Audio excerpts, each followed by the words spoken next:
দর্শক, আমি অ্যাস্ট্রোলজার কেসি পাল। আমার আজকের আয়োজন হাতের রেখা বিচারের ভুল কোথায়। দেখুন, এখানে দুটি হাত কিন্তু রয়েছে। এটি হচ্ছে ডান হাত, আর বাম পাশে এটি বাম হাত। তো দুই হাতের রেখা দেখুন দুই রকম। এটি কিন্তু আপনাদের দেখতে হবে এবং বুঝতে হবে, বুঝে তারপরে উপলব্ধি করতে হবে। দেখুন, এ হাতে আয়ু রেখাটি দেখুন বক্রভাবে উঠে তারপরে সোজা নেমে আসছে। শিরোরেখাটি কিন্তু সামান্য একটু এসে আয়ু রেখা থেকে ফাঁকা হয়ে এসে থেমে গেছে, এবং এখানে শিরোরেখা কিন্তু এসে কাটা এবং ভগ্ন হয়ে সোজা আসছে। তাছাড়া এ হাতের হৃদয় রেখাটি সোজা একেবারে বৃহস্পতির ক্ষেত্রে পর্যন্ত গেছে। এ হাতেরও হৃদয় রেখা বৃহস্পতির ক্ষেত্রে গেছে, কিন্তু হৃদয় রেখাটি ভাঁজ হয়ে তারপরে গেছে। আমি এই রেখা মুছে দিয়ে তারপরে আপনাদের দেখানোর চেষ্টা করব। কিন্তু সব থেকে বড় ব্যাপারটি হচ্ছে রবির আঙ্গুলের গোড়ার ক্ষেত্রটি যদি লক্ষ্য করেন, তাহলে কিন্তু বুঝতে পারবেন যে এই ক্ষেত্রটি একেবারে বেমানান এবং ছোট হয়ে অবস্থান করছে। রবির ক্ষেত্রটিকে আঙ্গুল একেবারে চুষে খেয়েছে, অর্থাৎ রবির ক্ষেত্রটি দুর্বল। এই যে রবির ক্ষেত্র দুর্বল থাকার কারণে কিন্তু আপনার মানে এই জাতক জাতিকার বিশেষ করে যিনি হাতটি পাঠিয়েছেন, আমি আপনাকে অভিনন্দন জানাচ্ছি। কিন্তু আমি একটু না বলে এখানে পারছি না যে আপনার জীবিকায় কিন্তু বাধা হচ্ছে। আপনার বিশেষ করে কর্ম, ব্যবসা বাণিজ্য বা যেদিকে যাচ্ছেন কোনো জয় জয়কার তো হচ্ছেই না, পদমর্যাদা পাচ্ছেন না, যশ সম্মানও পাচ্ছেন না, গুণের স্বীকৃতি ঘটছে না, প্রতিযোগিতায় জয়ী হচ্ছেন না, এমনকি পারিপার্শ্বিক পরিবেশ ভালো হচ্ছে না, এমনকি লেখাপড়ায় বাধা আসছে, ধর্মের প্রতি মন আকৃষ্ট নেই, ধর্মীয় ক্রিয়াকলাপ আদর্শের দিকেও আপনি ঝুঁকছেন না, সেই সঙ্গে উচ্চশিক্ষায় বাধা, পিতামাতা গুরুজনদের সহযোগিতা পাচ্ছেন না, এমনকি বিশেষ করে পূর্বজন্ম মানছেন না, সেই সঙ্গে বিশেষ করে পদে পদে বিপর্যস্ত হতে হচ্ছে। তো এটি হচ্ছে অনামিকা আঙ্গুলের গোড়ার পর্ব, যেটি আমি সকল রেখাগুলোকে মুছে ফেলে একটু দেখাই যে অনামিকা আঙ্গুলের গোড়ার পর্বটি, রবির পর্বটি একেবারে ছোট হয়ে অবস্থান করছে। এমনকি এই জায়গাটি হচ্ছে আপনার এই রবি আঙ্গুলের যে গোড়ার পর্ব, এটি হবে হচ্ছে আপনার রাশি। অর্থাৎ এই রবির আঙ্গুলের গোড়ার পর্বে হচ্ছে কন্যা রাশির অবস্থান, এবং কন্যা রাশির সবার নিচে থাকে হচ্ছে চিত্রা নক্ষত্র। সেই চিত্রা নক্ষত্র কিন্তু বৃহৎ অংশ, যার 6°40' থাকে হচ্ছে আপনার কন্যা রাশিতে, আর 6°40' থাকে হচ্ছে আপনার তুলা রাশিতে। তো এই যে দুই রাশিতে সমান ভাগে তার ভাগ করে বসে আছে। তো কন্যা রাশির চিত্রা নক্ষত্র সাধারণত রাগ জেদ ক্রোধ কমার কথা, কিন্তু আপনার রাগ জেদ ক্রোধ কমেনি, বরং সে আরো আপনার এই রাগ জেদ ক্রোধ আরো ক্ষতি করছে। সেই সঙ্গে আপনি একরোখা হয়ে গেছেন, যেটি বলবেন সেটি না করা পর্যন্ত আপনার মোটেও স্বস্তি নেই। তাছাড়া যদি আপনার একটু বৈশিষ্ট্যের কথা যদি বলি, তাহলে আপনাকে বলতে হবে যে আপনি জীবনের পরিপূর্ণতার জন্য যে আপনি চেষ্টা করছেন, যেমন বিদ্যা, কর্ম বা অর্থ বা সমাজে মান মর্যাদার জন্য আপনি যে চেষ্টা করছেন, সেটির কোনোটিই কিন্তু পাচ্ছেন না এই রবির ক্ষেত্র ছোট হওয়ার কারণে এবং চিত্রা নক্ষত্রে পড়ার কারণে। আপনি যেটি পাচ্ছেন তার অর্ধেক না, 99% কিন্তু বিপথে চলে যাচ্ছে, এটি বুঝতে হবে। এমনকি বিশেষ করে আপনার মধ্যে আকর্ষণী শক্তি রয়েছে, মহত্বের বিকাশ রয়েছে, সরলতা রয়েছে, সদ্গুণের সক্রিয়তা রয়েছে, এমনকি বীজ থেকে চারা গজানো পর্যন্ত যে পূর্ণতা ঘটানোর চেষ্টা, সেটি আপনার মধ্যে রয়েছে। কিন্তু থাকলে কি হবে, আপনি সেই চারা গজিয়ে তো আর আপনার জীবনের সফলতা আসবে না, কারণ সেখান থেকে ফুল ফোটাতে হবে, ফল হতে হবে, সেই ফল পাকতে হবে, পাকার পরে তবেই না তো আপনার বিশেষ করে জীবনকে রঙিন করতে হবে। তো এটি আমি বলবো যে একটু মানসিক বিকৃতির লক্ষণ, যেটি ব্রেন অটিজম বলে। তো এটি কিন্তু ব্রেনে আঘাত হানার কথা, অর্থাৎ ছোটবেলা থেকে একরোখা মনোভাব করে তুলে জীবনকে রঙিন নয়, বরং জীবনকে কলুষিত করেছে। সেই সঙ্গে অপরের দুঃখ দূর করা তো দূরের কথা, বিশেষ করে দূর করার আকাঙ্ক্ষা পর্যন্ত নেই। নিজের দুঃখ নিয়েই আমি চলতে পারছি না, তা অপরের দুঃখ আমি কিভাবে দেখব, এটি কিন্তু আপনার বিশেষ রয়েছে। এমনকি আপনার বোধ শক্তি, বিশেষ করে বুধের ক্ষেত্রটি কিন্তু অত্যন্ত চাপা। এই চাপা থাকার কারণে বিশেষ করে আপনার বোধ শক্তি কিন্তু অনেকাংশে কম, যার জন্য বুদ্ধি প্রতিবন্ধী হওয়ার কথা, এমনকি বাক প্রতিবন্ধীও হওয়ার কথা। জানি না যে যিনি হাতটি পাঠিয়েছেন আমি সঠিক বলছি কিনা। সেই সঙ্গে বিশেষ করে নিজেকে আপনি সর্বদা মনে করেন যে আমি সমাজ সেরা, এমনকি সবটি বুঝি, সকল জায়গায় আমি আমার ভূমিকা রাখতে সক্ষম, বা আমি এরকম মনে করেন। কিন্তু আমি মনে করব যে না, আপনি সেটি কিন্তু পারেন না। এমনকি বিশেষ করে আপনার হাতের এই যে শনির ক্ষেত্রটি যদি দেখি, তাহলে শনির ক্ষেত্রটি কিন্তু আপনার একেবারে চেপে মানে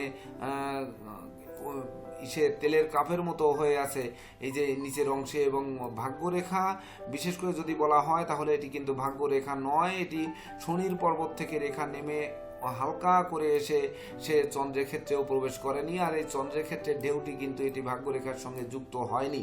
তো এটি বিশেষ করে স্বাস্থ্যরেখার সঙ্গে যুক্ত হয়েছে।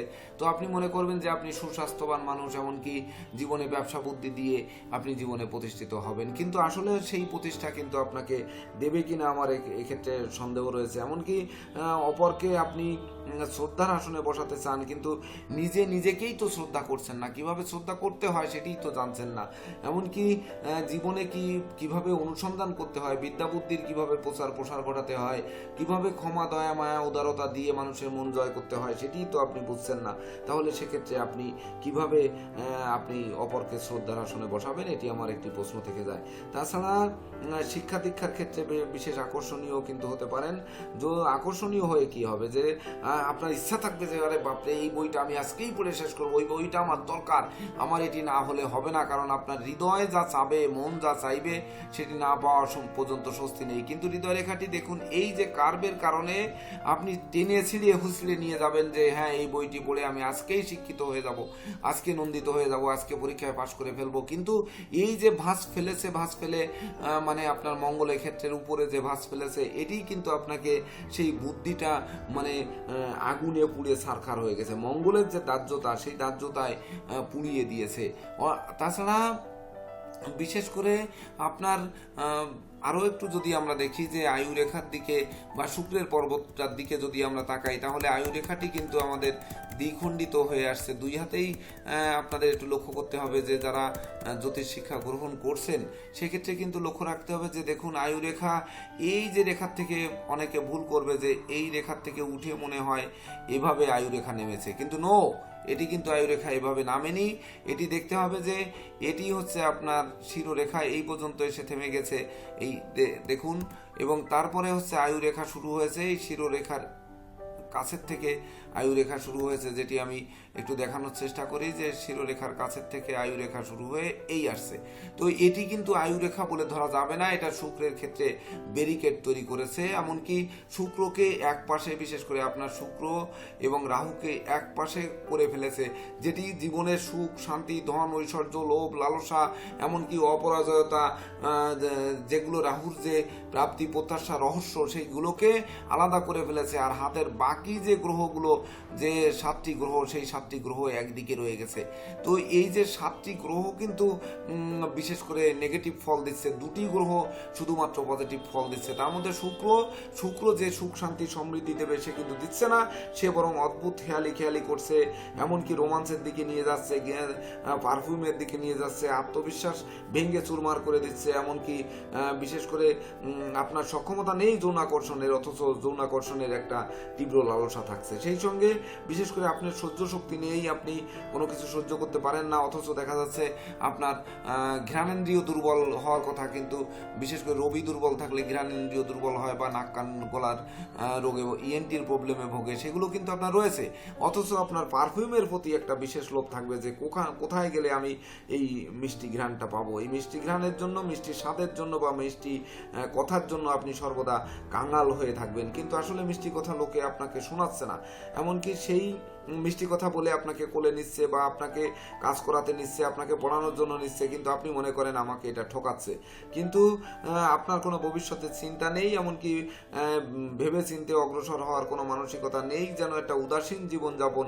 এমনকি নিজেই ভুল করছি, তার অপরের ভুল ত্রুটি আমি ধরবো কিভাবে, এমনকি নিজেই আমি জানি না তা সত্যিকার অর্থে কখন কি করতে হয়। তাহলে আমার পরিকল্পনা কি? আমার পরিকল্পনায় দ্রুত করব না গড়িমসি করব, এটি ভাবতেই তো আমি পারছি না। আমি যে সত্যবাদী নাকি আমি মিথ্যার আশ্রয় নিচ্ছি, আমি কি বিশ্বাসী না অবিশ্বাসী, আমার যে মতের পরিবর্তন হচ্ছে এটি কি আমি ধরে রাখতেই তো পারছি না। আমার স্থান বদল হবে কিনা বা আমি এই স্থানে থাকবো কিনা, আমি কোন জায়গায় যাব, এটি নিয়ে আমি সর্বদা ভাবছি। এটি আপনার ভিতরে সব থেকে বড় কাজ করছে, যেটি আমি বলবো ব্রেন অটিজমের একটি লক্ষণ। তো সুউচ্চ মানের চিকিৎসার প্রয়োজন রয়েছে। তাছাড়া হাতের তালুতে যদি কখনো শিরা জেগে যায়, বিশেষ করে এই বাম হাতে দেখুন এই শিরা জেগে গেছে, যদিও এটি ছবির কারণে বোঝা যাচ্ছে না, এখানে যদি দেখেন তাহলে বুঝতে পারবেন এইভাবে শিরাটি কিন্তু জেগে গেছে। এই হাতের তালুতে যদি যাদের শিরা জেগে যায় তাদের কিন্তু শরীর মন দুটো নিয়েই কিন্তু কষ্টে ভুগতে হয়। তো আপনার জীবনে শরীর এবং মন দুটো নিয়েই কিন্তু কষ্টের সীমা নেই। তবে এই কষ্ট থেকে পরিত্রাণের জন্য আপনাকে অবশ্যই ঈশ্বর আরাধনা বা ইষ্টমন্ত্র জপ, গুরু মন্ত্র জপ, ধর্মীয় রীতিনীতি আদর্শ এই দিকেই কিন্তু আপনাকে যেতে হবে।